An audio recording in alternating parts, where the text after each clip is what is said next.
საღამომშვიდობი, ჩემო მეგობრებო, მინდა შემოგთავაზოთ ეხლა ჩემებური დამარინადება ღორის ხორცის.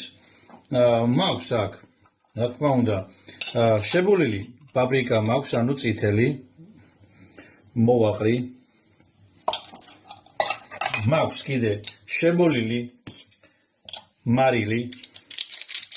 კიდე ეს არომატებს, რა თქმა უნდა, მეც მისცემს, რა თქმა უნდა. ამასთანავე მაქვს შებოლილი რა თქმა უნდა ზეითუნის ზეთი, ამასაც დავასხავ, რომ გაუждდეს ეს არომატები, რა თქმა უნდა.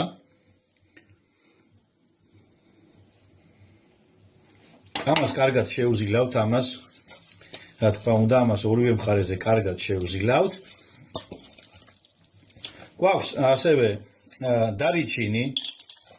დარიჩინი, ნიორი, გვაქვს მერე ესეთი წიწაკის სახეობა არის იამაიკა, არის ესეთი სახეობის, ერთ-ერთი საუკეთესო არის, ძალიან არომატიული არის, რა თქმა უნდა. კიდე შავი პირპილი, რომელიც რო კიდე უნდა დანაყო, რო არომატები ანალოგიურად, რა თქმა უნდა, ნიორიც უნდა დაინაყოს, რა თქმა უნდა, არ უნდა დაიწვას, დაინაყოს, რომ უბრალოდ არომატები გამოუშვას, დაფნის ფოთოლი. კიდე მაქვს ძმარი, რომელიც რო არბილებს ჩვენს ხორცს.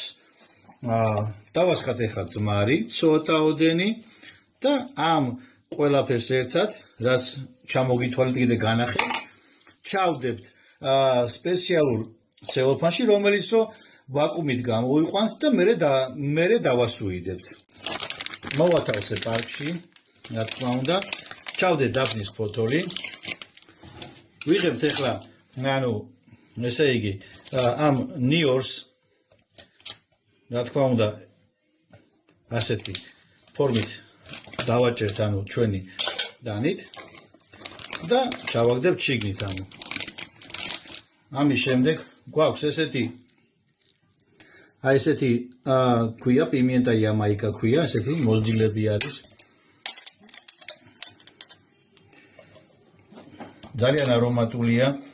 მერე გვაქვს აქ კიდე ესეთი ენებრო ქვია, ესეთი არის ძალიან არომატული.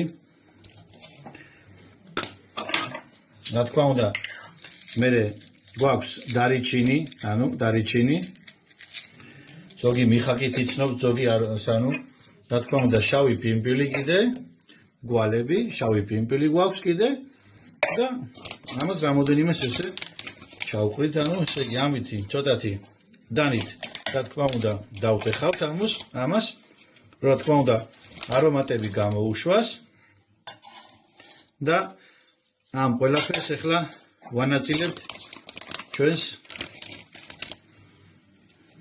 ხორცში, ანუ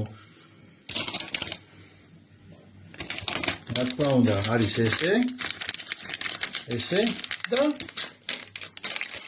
აქ ახლა, ანუ ამიდან გამოვიღებთ, ანუ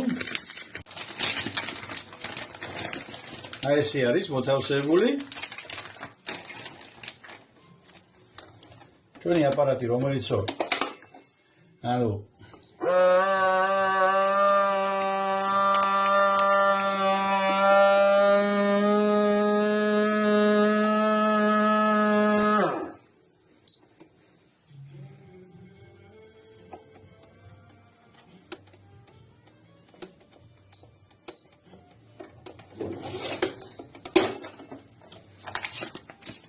ასეთ მდგომარეობაში